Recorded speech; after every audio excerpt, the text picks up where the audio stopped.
Hello friends, कैसे हो सभी लोग। उम्मीद है सब लोग बहुत अच्छे होंगे।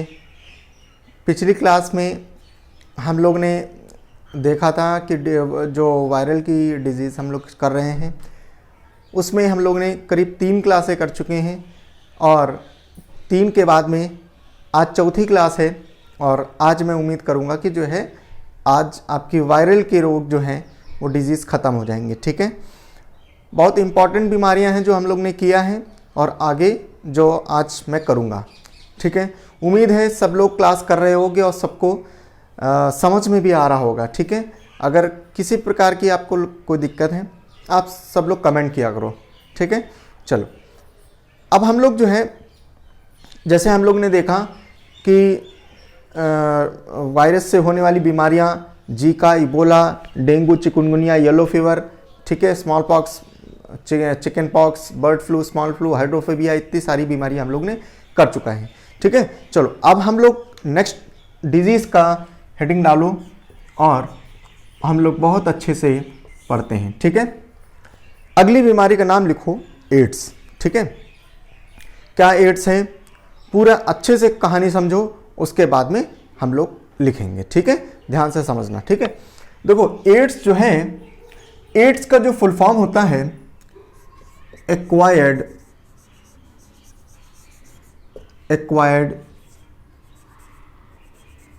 इम्यूनो या एक्वायर्ड इम्यून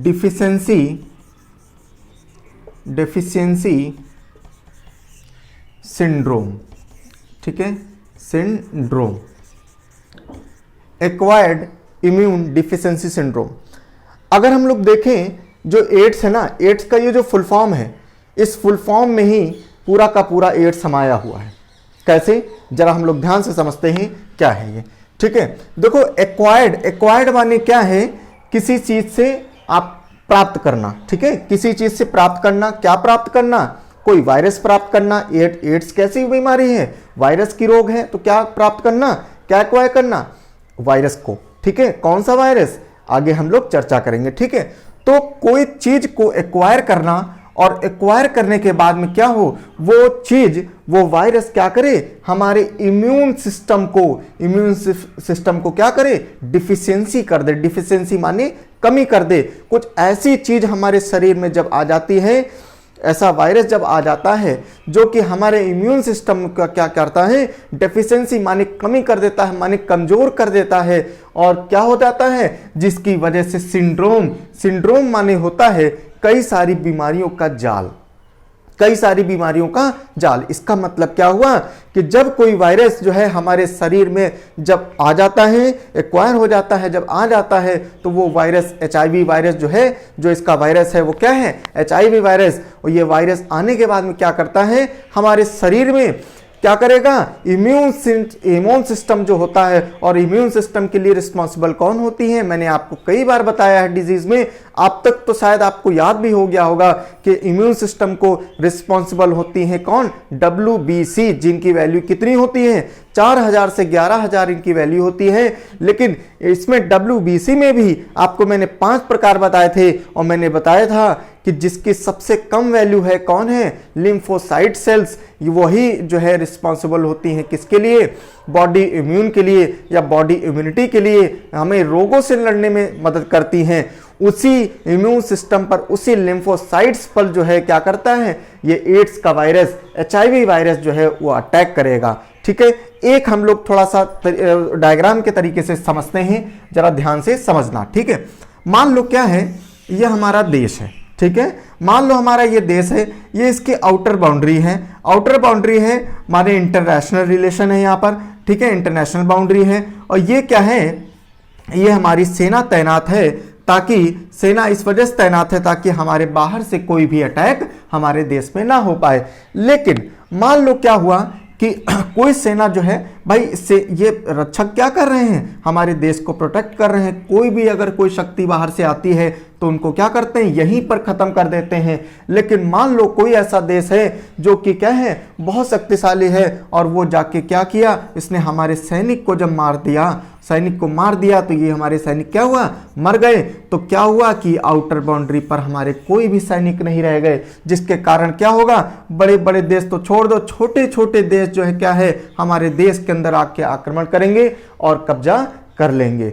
समझ में आया? बिल्कुल उसी प्रकार से हमारा मान लो ये क्या है, ये शरीर है, ठीक है, ये हमारा क्या है, ये शरीर है, और ये क्या है, WBC है। क्या है ये, WBC है। और ये WBC क्या कर रही हैं, हमें पूरे पूरे जो शरीर है, इस शरीर को बाहरी रोगों से, बाहरी संक्रमण से हमको बचा रही हैं। कौन, ये WBC पर बचा रही हैं। लेकिन क्या होता है, जब ये HIV वायरस, कौन सा वायरस, जब ये जो एड्स का जो वायरस है, HIV वायरस जो होता है, जब ये हमारे शरीर में आ जाता है किसी न किसी तरीके से, मैं आगे आपको बताऊंगा बहुत सारे ऐसे तरीके हैं जिसकी वजह से ये HIV वायरस जो है हमारे शरीर में आ गया।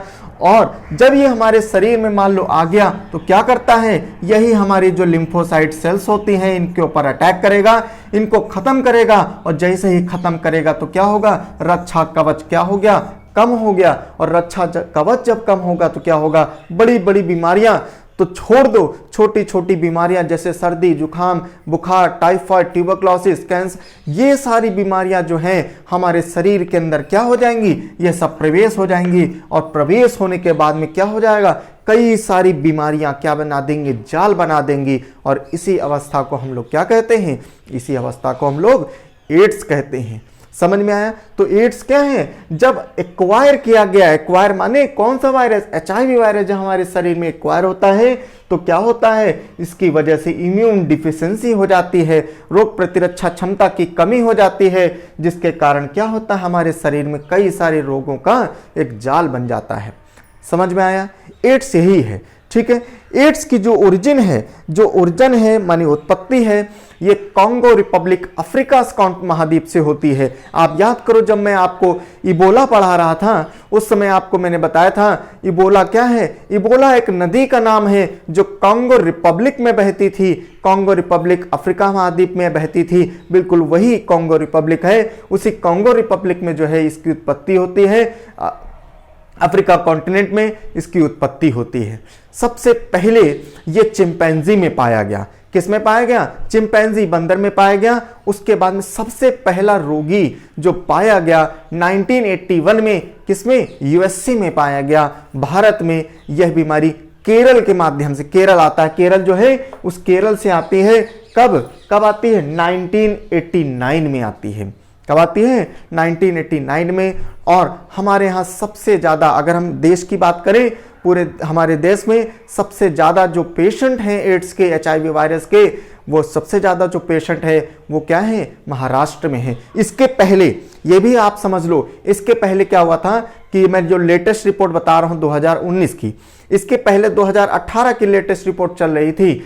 हुआ क्या था कि 18 में जो सबसे ज़्यादा नंबर ऑफ पेशेंट जो थे वो यूपी में थे, यूपी में। लेकिन 2019 में क्या हुआ कि एक साल की गैप में देखा गया कि पूरे वर्ल्ड लेवल पर क्या है, नंबर ऑफ पेशेंट्स की काफ़ी गिरावट भी हुई और काफ़ी चेंज हुआ। जैसे क्या हुआ, गिरावट भी हुई, लेकिन कुछ ऐसे राज्य थे जिसमें क्या हुआ, वो तटस्थ रहे। तटस्थ माने मान लो नंबर ऑफ पेशेंट 100 थे तो वो 100 ही रहे। कुछ में क्या, कुछ में नहीं, मैक्सिमम में क्या हुआ, कम हुए थे। मान लो 100 किसी में थे तो क्या हुआ, मान लो 89 हो गए, 95 हो गए। लेकिन यूपी ऐसा राज्य था, उसमें क्या हुआ, कम तो नहीं हुए, लेकिन क्या हुआ, उससे ज़्यादा कहीं और हो गए। कहाँ हो गए, महाराष्ट्र में।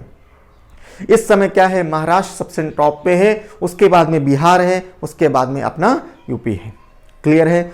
अगर हम देश वो वर्ल्ड लेवल पर बात करें तो साउथ अफ्रीका में नंबर ऑफ पेशेंट जो है क्या है, सबसे ज़्यादा है। क्या कारण है जिसकी वजह से ये होता है, बार बार मैं चर्चा कर रहा हूं, कारण क्या है, HIV वायरस। ठीक है, इस कारण से होता है, HIV वायरस से होता है। HIV वायरस क्या है, HIV माने क्या है, ह्यूमन, इसका फुल फॉर्म समझ लो, ह्यूमन इम्यून डिफिशिएंसी वायरस। ठीक है, डेफिशिएंसी वायरस, डेफिशिएंसी वायरस, इसका फुल फॉर्म होता है ह्यूमन इम्यून डिफिशिएंसी वायरस। ये जो वायरस है इसका फुल फॉर्म है, और ये वायरस क्या करता है, ये लिम्फोसाइट सेल पर ये क्या करेगा, ये लिम्फोसाइट सेल पर जो है अटैक करेगा। और ये क्या है, किस पर करता है, लिम्फोसाइट में भी क्या है, टी लिम्फोसाइट सेल पर अटैक करता है, टी लिम्फोसाइट सेल्स पर अटैक करता है। इसी वजह से मैंने आपको WBC जब मैं पढ़ा रहा था, मैं चाहता तो आपको WBC वही फंक्शन, वैल्यू और उसका जीवन काल ये सब करके ख़त्म कर देता, लेकिन मैंने आपको क्यों ये चीज़ बताई थी कि WBC 5 प्रकार की होती हैं, क्योंकि मैं हर एक क्लास में आप देखोगे कि एक दूसरे से इंटरलिंक्ड होगी। इसी वजह से मैं देखो कई बार आपको मैं बता चुका हूँ कि लिम्फोसाइट सेल्स के बारे में, ठीक है। तो ये क्या करता है, ये वायरस लिम्फोसाइट सेल्स पर अटैक करता है, जिसकी वजह से क्या होता है, हमारे इम्यून सिस्टम कमजोर होता है। क्लियर है। ये जो वायरस है, ये वायरस बेसिकली देखा जाए तो ये वायरस ओपन एयर में खाली 40 सेकंड खाली ओपन एयर में ये जीवित रह सकता है, 40 सेकंड तक मात्र, ठीक है। चलो अब आगे समझते हैं कि जो होता है एड्स, ये कैसे हो जाएगा, ठीक है। कैसे हो जाएगा, जब ये HIV वायरस जो है HIV वायरस जो है हमारे शरीर में जब अटैक करेगा, ठीक है, तो ये हमने क्या बोला कि एक्वायर होता है, ठीक है। एक्वायर होगा तो एक्वायर कैसे होगा, कैसे ये एड्स फैलता है, तो इसके जो है ट्रांसमिशन जो होता है, इसके ट्रांसमिशन कैसे होता है, हमारे शरीर में कैसे प्रवेश करेगा, तो जो है एड्स 5 तरीके से हो सकता है, ठीक है। एड्स 5 तरीके से हो सकता है, कैसे कैसे। नंबर वन हम लोग समझ सकते हैं कि इन्फेक्टेड सिरिंज के माध्यम से, ठीक है, इन्फेक्टेड सिरिंज के माध्यम से ये फैलता है। सबसे पहला कारण जो है क्या, इन्फेक्टेड सिरिंज, ठीक है। आप देखो ये समझते भी रहो और आप जीवन की लाइफ में भी आप समझते रहो। क्या, देखो इन्फेक्टेड सिरिंज, कभी भी आप डॉक्टर के पास जाओ तो क्या है, जब डॉक्टर इंजेक्शन लगाता है तो आप नई सिरिंज निकलवाओ, ठीक है। नई सिरिंज, उससे कह दो कि नई सिरिंज हमारे सामने निकाले तब जाके इंजेक्शन लगवाना। क्यों, क्योंकि अगर वो इंजेक्शन क्या है, अगर वो सिरिंज जो है अगर किसी एड्स के रोगी को अगर लगी होगी तो उसका सिरिंज में क्या होगा, उसके निडल में क्या हो गया, उसमें वायरस आ गया, और वही वायरस वाली इंजेक्शन आपके अगर लगा दिया तो क्या होगा, आपके भी क्या हो जाएगा, HIV वायरस प्रवेश हो जाएगा। क्लियर है। इन्फेक्टेड सिरिंज की वजह से होता है। नंबर 2 हो गया ब्लड ट्रांसफ्यूशन। ये नंबर 2 हो गया क्या, ब्लड ट्रांसफ्यूजन, ठीक है, मतलब रक्त चढ़ाने से, ठीक है, दूषित रक्त चढ़ाने से। रक्त चढ़ाने के संबंध में मैंने आपको जब ब्लड चैप्टर पढ़ा रहा था, ब्लड डोनेशन का पार्ट पढ़ा रहा था आखिरी में, तो मैंने आपको बताया था कि ब्लड डोनेशन कौन कर सकता है, कौन नहीं कर सकता है। मैंने आपको बताया था ब्लड डोनेशन जो है कौन नहीं कर सकता है, जिसका रक्त क्या है, संक्रमित है किसी बीमारी से। कोई कैंसर का पेशेंट है वो नहीं कर सकता, किसी के लेप्रोसी है, ठीक है, वो नहीं कर सकता, कोई अगर HIV वायरस है उसको नहीं कर सकता। तो इसका मतलब क्या है कि अगर इन्फेक्टेड HIV वायरस वाला रक्त अगर किसी के चढ़ा दिया गया तो क्या हो जाएगा, हमारे शरीर में वो प्रवेश हो जाएगा, और जिसके कारण हमारा शरीर क्या हो जाएगा, HIV पॉजिटिव हो जाएगा, और हम क्या कहलाएंगे, एड्स के पेशेंट्स कहलाएंगे। ठीक है, समझ में आया। तीसरा होता है मदर टू बेबी, माने मां से उनकी बच्चों में कैसे हो सकता है, ध्यान से समझना। मां से उनके बच्चों में 2 तरीके से होता है, इसको भी हम लोग सब हेड में पढ़ रहे हैं। ठीक है, मां से उनके बच्चों में 2 तरीके से हो सकता है। नंबर 1, एक होता है प्लेसेंटा, एक होता है क्या, प्लेसेंटा, और एक होता है मिल्क फीडिंग, एक होता है क्या, मिल्क फीडिंग, एक होता है क्या, मिल्क फीडिंग, स्तनपान। ठीक है, स्तनपान, ध्यान से समझना। देखो मां से बच्चों में क्या होगा, एक तो प्लेसेंटा माने क्या होता है, जब क्या होता है, जब बेबी क्या है, ये मां है, और मैंने बताया था आपको क्या है, बेबी यहां पर क्या है, बेबी है, और बेबी क्या है, प्लेसेंटा से जुड़ा होता है। मां और बच्चे में क्या कौन सी दीवार जो है अलग कर रही है, ये प्लेसेंटा होता है। तो माँ अगर HIV पॉजिटिव है तो प्लेसेंटा के थ्रू, क्योंकि हर चीज बेबी को जा रहा है, तो प्लेसेंटा ही के थ्रू क्या हो जाएगा, बेबी को वायरस भी जाएगा और बेबी क्या हो जाएगा, बेबी HIV पॉजिटिव हो जाएगा। क्लियर है। लेकिन अब क्या हुआ, दूसरा क्या, मिल्क फीडिंग। मान लो माँ पॉजिटिव नहीं थी, HIV पॉजिटिव नहीं थी, लेकिन क्या हुआ, बच्चे के जन्म के बाद में ही माँ HIV पॉजिटिव हो गई किसी भी कारण की वजह से। मान लो डिलीवरी के समय क्या हुआ, इंजेक्शन लगाए गए या वो हुआ और आप देख नहीं पाए, ठीक है, और डॉक्टर ने क्या किया, डॉक्टर ने वही इंजेक्शन, वही आपको सिरिंज यूज कर लिया और माँ क्या हुआ, HIV पॉजिटिव हो गई। तो क्या होगा, बच्चे को मिल्क फीड कराते समय, बच्चे को स्तनपान कराते समय भी बच्चा क्या हो सकता है, HIV पॉजिटिव हो सकता है। समझ में आया। ये हो गया हमारा तीसरा कारण। ठीक है, चौथा कारण समझो, चौथा कारण समझो। चौथा कारण क्या है, किसकी वजह से जो है ये हो जाएगा, तो चौथा कारण क्या है, चौथा कारण होता है टैटूइंग। टैटूइंग, ठीक है, ये बड़ा इंपॉर्टेंट कारण है। ठीक है, इससे तो भैया सभी लोग, बहुत मैक्सिमम लोग आज के युवा जो है इससे बड़ा प्रभावित है और बहुत बड़ा रीजन ये बन रहा है इस समय। ठीक है, टैटूइंग, टैटूइंग माने टैटू बनवाना। ठीक है, आजकल जो है यंगस्टर्स क्या है भैया, उनका नाम लिखा ले रहे हैं, सोनम बेवफा है कि नहीं, है बहुत सारी चीजें नाम लिखवा रहे हैं। मान लो नहीं लड़की मानी, एकदम से मान गुदवा लीन। ठीक है, टैटू गए टैटू वाली दुकान में गुदवा लीन। ठीक है, ये चीज बड़ी खतरनाक है। क्यों, क्योंकि आप देखोगे डॉक्टर तो कभी भी इंजेक्शन लगाएगा तो मैक्सिमम यही, अब गांव स्तर में तो बात दूसरी है, गांव में तो उतना कोई जानकार नहीं होता, तो वही इंजेक्शन निकाला, पता चला सुबह शाम तक वही चल रही। ठीक, गांव में कोई जानता भी नहीं उतना। लेकिन शहरों में क्या होता है, ज्यादातर डॉक्टर क्या करते हैं, नई सिरिंज निकालते हैं, नई प्रयोग करते हैं। लेकिन ये टैटू वाला, ये एक बार इंजेक्शन, वो जो अपना उसकी निडल जो है जिसे बनाता है, उस निडल में क्या किया, पता चला कम से कम 50 लोगों को, 100 लोगों को, जब तक वो घिस नहीं जाएंगे तब तक वो क्या करता है, उसी नीडल से सबके जो है टैटू बनाया करता है। ठीक, सोनम बेवफा लिखवा लें। ठीक, सोनम बेवफा, सोनम तो मिले नहीं, पता चला HIV ऊपर से हो गया। समझ में आया। तो ये सब चीज से बिल्कुल हटना है। ठीक है, ये सब नहीं, टैटूइंग नहीं करवाना है। ठीक है, टैटूइंग से भी क्या होता है, मान लो क्या है, वही जिस निडल से इसने किसी को बनाया था, HIV वायरस उसके अंदर था, वही निडल में आ गया, तुम गए बढ़िया लिखवाने गए तो क्या हो गया, तुम्हारे शरीर में प्रवेश हो गया। समझ में आया। ठीक है, तो टैटूइंग हो गया। पांचवा कारण जो है, पांचवा कारण direct contact with infected person. माने क्या, कोई संक्रमित व्यक्ति है, उसके साथ में अगर शारीरिक संबंध बनाया गया तो क्या है, उसके साथ भी क्या हो सकता है, आपको ये एड्स, HIV वायरस, आप HIV पॉजिटिव हो सकते हो। समझ में आया। ठीक है, तो ये 5 कारण है जिसकी वजह से ये HIV वायरस हो सकता है आपको। ठीक है, चलो आगे समझते हैं कि जो HIV वायरस है, ये मान लो किसी को हो गया, एड्स हो गया, अब कैसे जानोगे कि भैया हमको एड्स हो गया है, क्या हुआ है कि नहीं हुआ है। ठीक है, मतलब कैसे जानोगे, तो क्या है, उसके लिए आप एक टेस्ट कराओगे। कौन सा टेस्ट कराओगे, एलिसा टेस्ट। कौन सा कराओगे, एलिसा टेस्ट। ठीक है, एलिसा, ये क्या है, टेस्ट का नाम है, लड़की का नाम नहीं है। ठीक है, क्या है, एलिसा। एलिसा समझ के वहां लड़की समझ ली, बड़े खुश हो गए। ठीक है, लड़की का नाम नहीं है, क्या है, ये टेस्ट का नाम है। क्या नाम है, एलिसा। एलिसा माने एंजाइम, मैं लिख देता हूं, enzyme, enzyme linked, enzyme linked immune. ठीक है, सॉर्बेंट, ऐसे।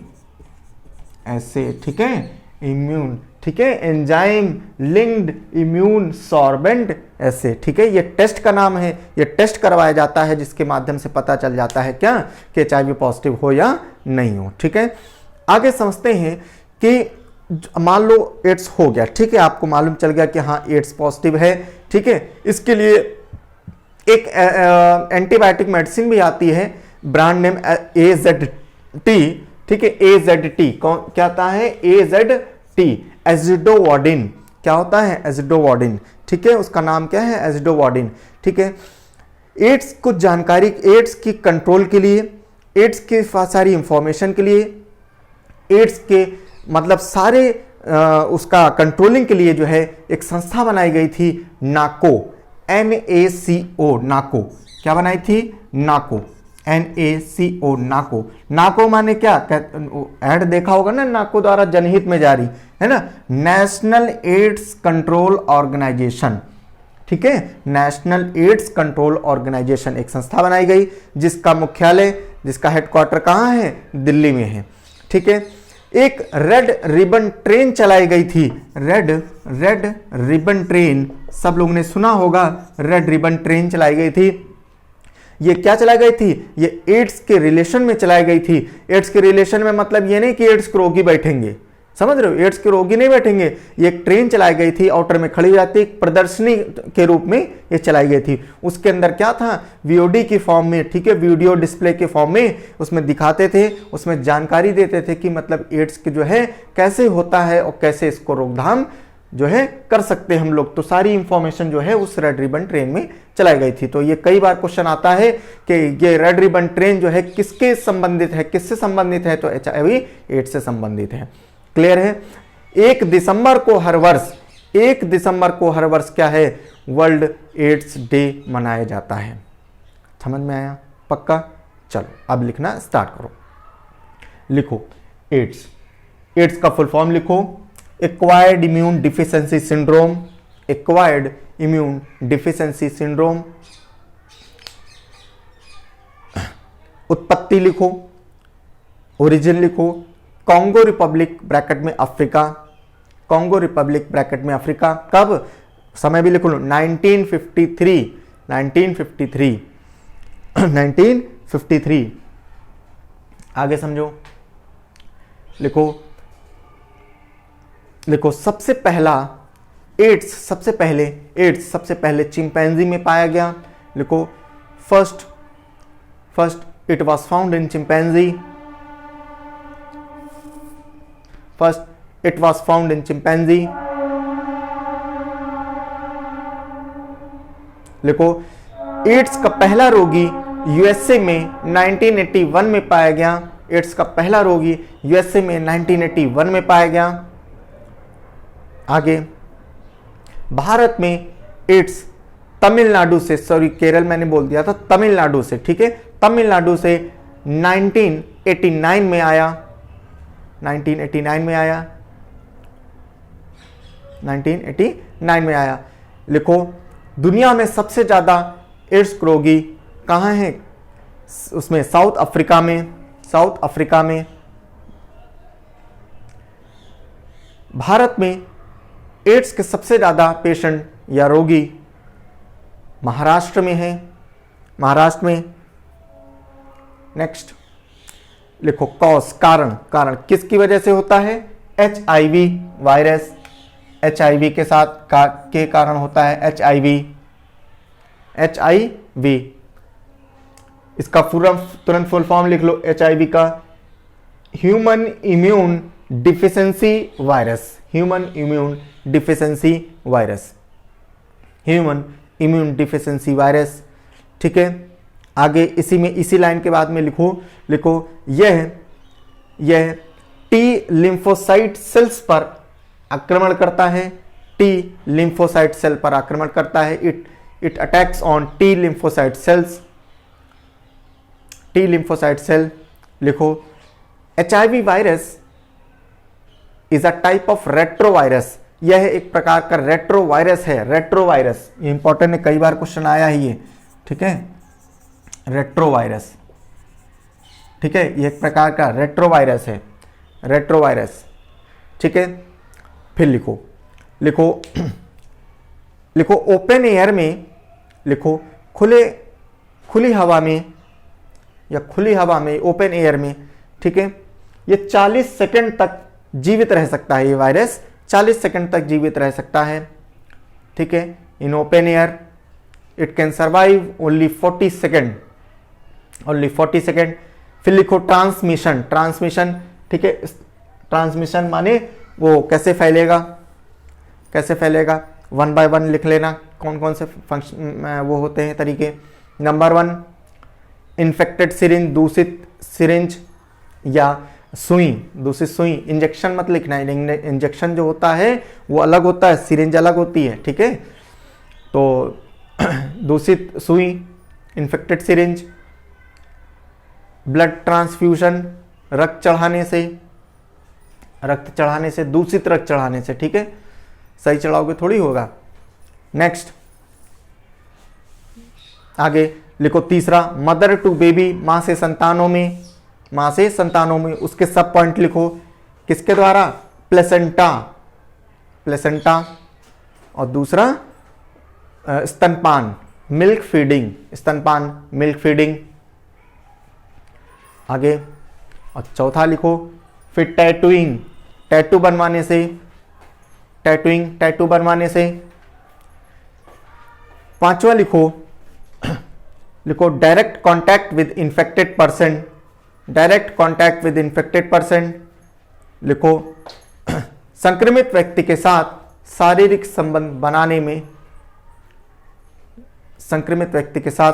संबंध बनाने से, ठीक है, ये 5 हो गए, ठीक है। चलो आगे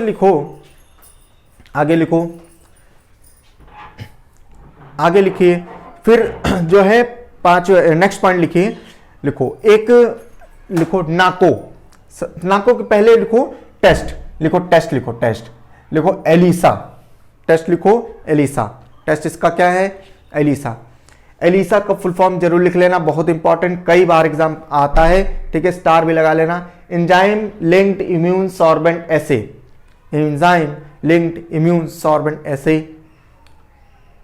ठीक है। लिखो एंटीबायोटिक मेडिसिन,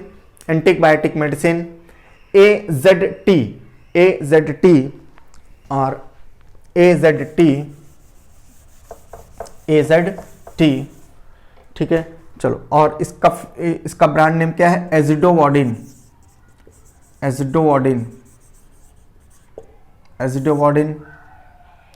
ठीक है। नेक्स्ट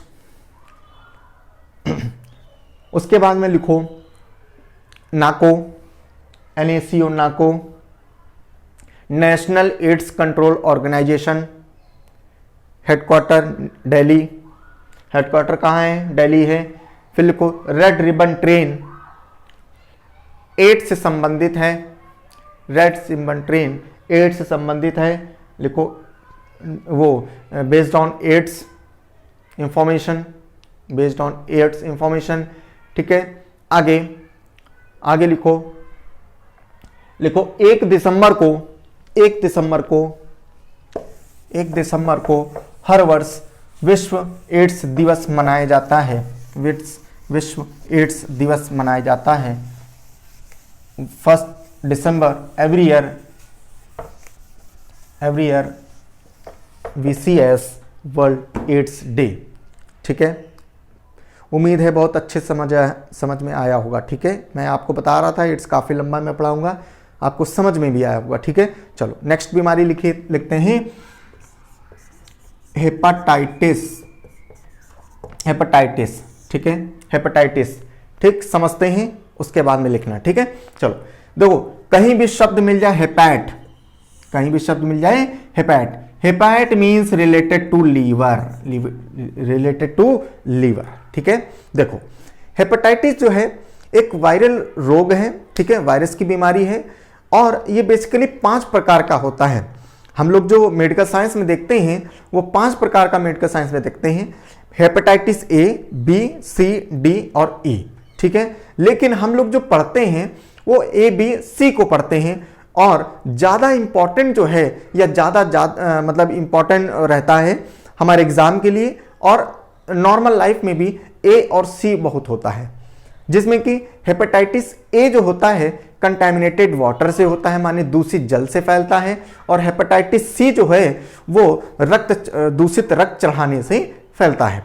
और हेपेटाइटिस B जो होता है ये बड़ा लीथल होता है। लीथल माने क्या, लीथल माने जानलेवा होता है, ठीक है, जानलेवा होता है, और बहुत ज़्यादा कम्युनिकेबल माने बहुत जल्दी फैलने वाला होता है। हेपेटाइटिस बी बहुत ज़्यादा खतरनाक होता है, हेपेटाइटिस बी, ठीक है। और ये कैसे फैलता है हेपेटाइटिस बी, तो ये जो मैंने उसके जो कारण लिखाए हैं, कौन, एड्स के होने के बिल्कुल सेम यही कारण इसके भी होते हैं। क्या, आपके ब्लड ट्रांसफ्यूशन, ठीक है, टैटूइंग, मदर टू बेबी, ठीक है, और इन्फेक्टेड सीनी, ये सारे कारण होते हैं। जब ये हेपेटाइटिस हो जाता है तो कहां पर प्रभावित करेगा? नाम से ही मालूम चला, हेपैट माने लीवर, माने किसमें करेगा? लीवर में करेगा। लीवर में अटैक करता है। क्लियर है? हेपेटाइटिस हो गया, कैसे जांच कराओगे? जांच होती है इसकी HBsAg। ठीक है, जांच क्या होती है? HBsAg, ये जांच होती है। ठीक है, ये जांच कराओगे तब पता चल जाएगा क्या हेपेटाइटिस है कि नहीं है। ठीक है, नेक्स्ट, इसके लिए क्या होता है? इसका इलाज के लिए वैक्सीन्स हैं। ठीक है, वैक्सीनेशन होता है। ठीक है, वैक्सीनेशन करा जाता है। और 28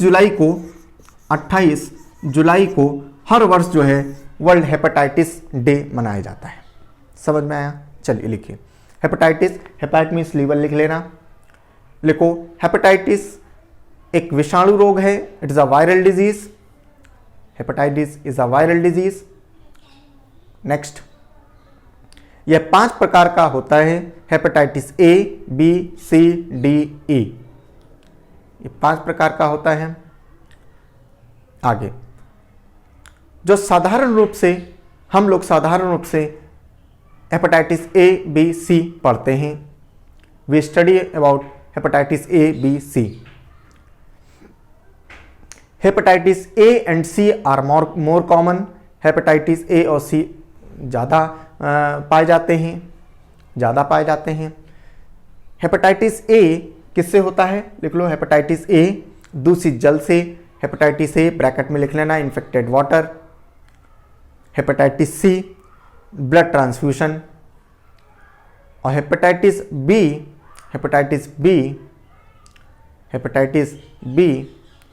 is more lethal and contaminated. ठीक है, लिखो ये बहुत ज़्यादा जानलेवा होता है और जल्दी फैलता है। ठीक है, नेक्स्ट लिखो अफेक्टेड पार्ट, प्रभावित शरीर, लीवर, यकृत, लीवर होता है। लिखो इसका टेस्ट लिखो HBsAg, इसका टेस्ट लिखो, ये टेस्ट होता है HBsAg। ठीक है, HBsAg प्रिकॉशन या मतलब उसकी दवाई क्या है? वैक्सीन। लिखो वैक्सीनेशन से सही हो जाता है। लिखो 28 जुलाई को हर वर्ष विश्व हेपेटाइटिस दिवस मनाया जाता है। क्लियर है? नेक्स्ट बीमारी,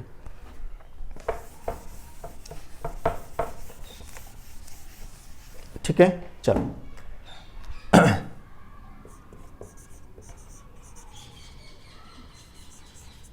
ठीक है, मीजल्स। ठीक है, मीजल्स लिखो मीजल्स, या हिंदी वाले लिखेंगे खसरा। ठीक है, खसरा खतौनी वाला खसरा। देखो मीजल्स समझते हैं। मीजल्स बेसिकली क्या है? वायरस का रोग है। कौन सा वायरस? Rubella virus. ठीक है, कौन सा वायरस? Rubella virus. ठीक है, रूबेला वायरस से होती है। ठीक है, मीजल्स क्या है? खसरा क्या है? ये बच्चों की बीमारी है। किसकी है? बच्चों की बीमारी है, जो कि वायरस से होती। कौन से वायरस? रूबेला वायरस से होती है। और बच्चे में क्या होता है? जैसे ये वायरस प्रवेश करता है, पूरे शरीर में क्या होता है? छोटे छोटे लाल कलर के दाने पड़ जाते हैं। ठीक है, आंखें रेडिश हो जाती हैं, लाल हो जाती हैं, और गला बैठ जाता है। फिर बल्ली डाल के उठाना पड़ता है। ठीक है ठीक है, तो रूबेला वायरस, ठीक है, रूबेला वायरस से होती है। समझ में? लिखो यह बच्चों की बीमारी है जो विषाणु से होती है। लिखो it is a childhood disease caused by virus. ठीक है, कौन सा वायरस? रूबेला वायरस, ये जरूर लिख लेना, रूबेला वायरस। ठीक है, आगे लिखो अफेक्टेड पार्ट, प्रभावित शरीर, स्किन, आइज, थ्रोट। ठीक है, स्किन त्वचा, आंखें और गला बैठ जाता है। ठीक है, आगे लिखो। ठीक है, छोटी सी बीमारी है बउआ की। ठीक है, लेकिन इंपॉर्टेंट, कई बार क्वेश्चन पूछा जाता है। ठीक है, तो एक लिखो मम्स। ठीक है, हिंदी में कहते हैं गलसुआ। हिंदी में क्या कहते हैं? गलसुआ। ठीक है, बच्चे की, ये भी क्या है? बच्चों की बीमारी। इतनी सारी बीमारियां हम लोग ने बड़ी कर ली हैं, तो बउआ भी कहीं बुरा ना मान जाए, दो तीन बीमारी बउआ की भी कर लेते हैं, ठीक है। बउआ की बीमारी है, ठीक है, ये भी क्या है, बउआ की बीमारी है, मम्स, ठीक है, गर्ल्स हुआ।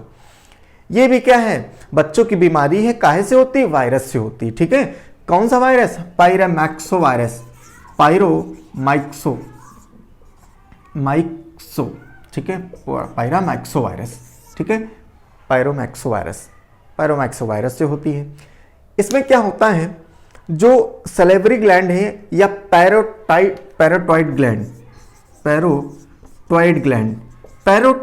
ग्लैंड माने क्या होता है, थूक ग्रंथि, हिंदी में जहां से थूक निकलता है, थूक ग्रंथि होती है, उसको पैरोटॉइड ग्लैंड बोलते हैं, ठीक है। ये इफेक्टेड हो जाता है, बच्चे का क्या होता है, ये इफेक्टेड, तो जिसके कारण क्या होता है, बच्चों में सलाइवा का सेक्रेशन बहुत ज्यादा होने लगता है, सूजन आ जाती है। क्लियर है, चलो लिखो मम्स, कलसुआ लिखो। यह बच्चों में होने वाली बीमारी होती है जो कि विषाणु से होती है, जो विषाणु से होती है। आगे कौन सा विषाणु, पैरामाइक्सो वायरस, ठीक है, पैरामाइक्सो वायरस, ठीक है। नेक्स्ट लिखो, प्रभावित शरीर, पैराटॉइड ग्लैंड या थूक ग्रंथि, ठीक है, थूक ग्रंथि। चलो नेक्स्ट बीमारी लिखते हैं, लिखो पोलियो, ठीक है, लिखो पोलियो। समझते हैं पोलियो क्या है, पोलियो भी वायरस से होती है, लेकिन किसके द्वारा, दूषित जल के द्वारा, ठीक है। जब हम लोग दूषित जल पीते हैं तो क्या होता है, दूषित जल में एक वायरस पाया जाता है जिसका नाम ही क्या है, पोलियो, ठीक है। तो polio is caused by polio virus, ठीक। पोलियो क्या है, पोलियो वायरस से ही होते हैं। जिस प्रकार से डेंगू में हम लोग ने पढ़ा था, dengue is caused by dengue virus, उसी प्रकार से polio is caused by polio virus, ठीक है। पोलियो वायरस से होती है, जो काहे से होगी, जो दूषित जल के पीने से होती है। जब ये जल हमारे शरीर में जाता है, जल के माध्यम से वायरस गया, और वायरस जब जाता है तो हमारे शरीर में क्या होता है, जो पोलियो जो बंदे ग्रसित हो जाते हैं उसका जो अफेक्टेड पार्ट क्या होता है, अपर लिम माने ये हाथ, ठीक है, लोअर लिम माने कमर के नीचे पैर, और स्टमक, बीच में क्या, स्टमक है। ये तीन प्रभावित जो है शरीर हो जाता है। क्लियर है। लेकिन जब जो है ये प्रभावित हो जाता है, ठीक है, तो प्रभावित हो गया, चलो कोई बात नहीं, तो इसके लिए क्या है, वैक्सीनेशन क्या है, तो इसके लिए 2 वैक्सीनेशन बेसिकली दी जाती है मेडिकल साइंस में, ठीक है। कौन कौन सी, एक होता है OPV, ठीक है, और एक होता है IPV, ठीक है। OPV माने ओरल पोलियो वैक्सीन, ठीक है, ओरल पोलियो वैक्सीन, और IPV माने होता है इंजेक्टेबल पोलियो वैक्सीन, ठीक है। ओरल पोलियो वैक्सीन सबको मालूम है 2 बूंद जिंदगी की, और क्या है, 2 बूंद जिंदगी की, मतलब ओरल माने ओरल मीन्स क्या, related to mouth, oral means related to mouth, कहीं भी शब्द मिल जाए ओरल मतलब क्या, माउथ, ठीक है, oral means related to mouth, ठीक है। तो ओरल मतलब क्या है, 2 बूंद जिंदगी की, उसके द्वारा। इंजेक्टेबल क्या होता है, जब बहुत ज़्यादा वो सीवियरिटी वाली केसेस होता है तो वाया इंजेक्शन दिया जाता है, उसको हम लोग क्या कहते हैं, इंजेक्टेबल पोलियो वैक्सीन। क्लियर है। 27 फरवरी 2014 को WHO ने कहा कि हमारे भारत से पोलियो चला गया है, हमारा भारत पोलियो मुक्त हो गया है। कब, 27 फरवरी 2014 को। किसने कहा, WHO ने कहा। समझ में आया, ठीक है। तो ये रहा तुम्हारा पोलियो। क्लियर है। लिखो, polio is caused by polio virus, polio virus से होता है, पोलियो वायरस से होता है। अफेक्टेड पार्ट, प्रभावित शरीर, या सुनो, प्रभावित शरीर नहीं, वो पोलियो वायरस से होता है, जो कि आगे इसी में जोड़, जो कि दूषित जल के पीने से होता है, ठीक है, which is caused by contaminated water, दूषित जल की वजह से, ठीक है। अब लिखो, अफेक्टेड पार्ट, प्रभावित शरीर, अपर लिम, ऊपरी अंग, ठीक है, और निचला अंग, ठीक है, और स्टमक, पेट, ठीक है, पेट। नेक्स्ट, वैक्सीन लिखो, ओपीवी आईपीवी वैक्सीन टीका, ओपीवी आईपीवी। नेक्स्ट 27 फरवरी 2014 को WHO के द्वारा कहा गया कि हमारा देश पोलियो मुक्त हो गया है। ठीक है, 27 Feb 2014 WHO declares India as polio free India, polio free India. ठीक है, पोलियो फ्री इंडिया। समझ में आया? ये तुम्हारा पोलियो हो गया। ठीक है, ये तुम्हारी यहां तक वायरस से होने वाली बीमारियां जो हैं कंप्लीट हो गई हैं। जो बेसिकली जो इंपॉर्टेंट बीमारियां हैं, जो आपके एग्जाम के पॉइंट ऑफ व्यू से बहुत इंपॉर्टेंट हैं, वो सारी बीमारियां मैंने कवर किया है। ये आपकी वायरस से होने वाली बीमारियां खत्म हो गई हैं। अब हम लोग अगली बीमारियां जो हैं वो बैक्टीरियल डिजीज पढ़ेंगे। ठीक है, नेक्स्ट चैप्टर में। उम्मीद है सब लोगों को समझ में आया होगा। ठीक है, आपसे रिक्वेस्ट है कि जब भी क्लास किया करो, ठीक है, तो क्लास ओपन किया करो, तो ओपन करके पूरी क्लास किया करो। ठीक है, तभी आपको समझ में आएगा कि क्या कंटेंट मैं दे रहा हूं। ठीक है, आप अगर मान लो थोड़ा सा खोला हो, खोलने के बाद में तुरंत आप उसको फॉरवर्ड करोगे या आगे बढ़ा के देखोगे तो वो चीज़ मज़ा नहीं आएगी। फिर उसका कोई मज़ा नहीं है कि जो मैं आपको पढ़ा रहा हूं खड़े होके। समझ में आया? ठीक है, आपका एग्ज़ाम तभी निकलेगा या आप नॉलेजेबल तभी होगे, आप नॉलेजेबल तभी होगे जब आप पूरी क्लास करोगे। और शायद आपको मालूम हो, आप शायद ये चीज़ एक्सपीरियंस भी कर रहे होगे। आप अगर मेरी पूरी पहली क्लास से, अगर ब्लड से मेरी क्लास अगर कर रहे हो, तो आज तक की क्लास आप खुद अपने आप में इंट्रोस्पेक्ट कर लेना कि क्या हमारे अंदर कुछ इंप्रूवमेंट हुआ है कि नहीं। आपको खुद ही आंसर मिल जाएगा। ठीक है, और अगर आंसर यस में हो, अगर आपको क्लास अच्छी लगती हो, तो आगे फॉरवर्ड करना, सब्सक्राइब करना और करवाना। ठीक है सभी को। Okay, thank you so much.